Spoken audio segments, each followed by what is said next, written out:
This next operation is going to be a critical part of the build. So I want you to be careful and make sure that you use safety goggles. When we're depressing these springs, something could come loose and something could pop out and it could be detrimental to your health. Okay, before we get started, I want to show you how keepers work. So this is a valve and this is a keeper right here. So what happens is this keeper actually gets stuck on here just like that.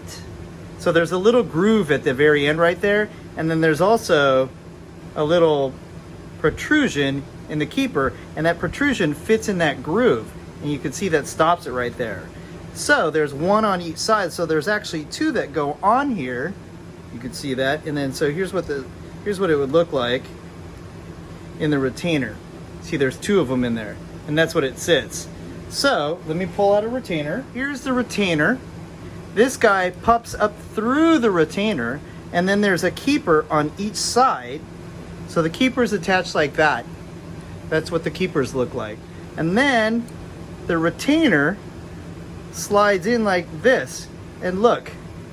So it's the keepers that hold the spring down. The springs will be within here. And so that's what we're trying to do. So I'm going to take some Mobil 1 synthetic ball bearing grease. This is just a regular grease can. And then I'm going to take a little screwdriver, and I'm just going to dip the screwdriver in here just a little bit. And now I'm going to apply this right to the inside of the keeper, just like that. That's what it's going to look like. So I'm going to do two of them just like this. And then I'll show you what's going to happen next. Here's one of the tools that I like to use. Now keep in mind there's a bunch of different ways that you could do this, and there's a lot of different tools that you could use for this particular installation. However, what's the best one to use? It's the one that you're the most comfortable with. So it has a little piece like this, and this little piece essentially just attaches on where the cam caps would attach on. It has a little basket. Comes with a little tiny screwdriver that is magnetic tip on the end, and also has this driver piece. And this basket is what allows you to push down onto the spring. And so the way it installs is this guy goes right on top of the springs, and then we're going to thread this guy down into here. I also use a 14mm socket just on top of here, and I just rotate this thing by hand. It just gives me something else to grab onto. So here you can see the double springs right in here. This is the basket. The retainer is right inside right here. So I'm using this driver. I'm going to be spinning this in here. You could see, watch it depressing the retainer and the springs, and you'll see the valve stem pop up in there. There's the valve just popped out. That's the top of the valve right there. So the goal is to get the keepers onto that little groove that I just showed you. And again, not using a tool, I'm just twisting the driver with a 14mm socket on it by hand. And that's what we're trying to put the keepers onto right there.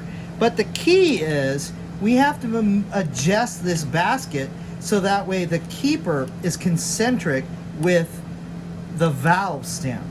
If not, when you bring this thing back up with the keepers on it, it'll pop the keepers off. You could tell that this hole right here for the retainer is not concentric with the valve. Look, it's closer on this edge versus this edge over here. So what we're going to have to do is we're going to have to back this thing out. So I know that it was too close to that edge over there, so I need to push the spring in that direction. And so once it loosens up from the driver, back it all the way out. Now I'm going to push the actual basket. I'm going to push it in this direction over here. Let's see what that looks like. So now I'm going to drive it back down. Ah, yes. Now it looks a little bit more concentric. And you can see how much more concentric the hole is in the retainer versus the valve. Look at how equal it is right now. Here to here and here to there. I'm going to compress the spring down even further, so that way the valve's exposed. I'm going to lift the head up just a little bit, and I'm going to reach underneath there, and I'm going to push the spring up just to verify. So I'm going to rock the valve or the whole cylinder up, stick my hand under there. Oh, the valve's already seated, so that's as high as the valve is going to be. So let's compress the spring even more. Now it's fully exposed. Notice I have the keeper. It's just sitting in a tweezer. I call this the tweezer method. And I'm just going to rotate this guy just a tiny bit to get this thing sitting properly. Now I'm just going to use the tweezers to position these, and then position that guy on. You can see that positioned nice. Again, I've got the grease on the back side of it, and let me position this just a little bit, maybe like that. So let's just see how concentric we are. Just push the bottoms down on each keeper right here, and if it's in a good position, you should be able to push this valve down, and look at that, the keepers fell in. Yep, and now it's hitting the table or the cardboard that's underneath. To let you see what happens, now I'm going to reverse the drive out. You can see the drive spinning right here. It's spinning backwards, and it's releasing this basket. It's bringing the basket up and releasing the retainer and the springs. And you can see it closing. Look at the keepers. The keepers are looking good. Boom. I kind of like that method a little better than using the screwdriver method. Seems like it's a lot more easy to control. Okay, I finally finished everything up.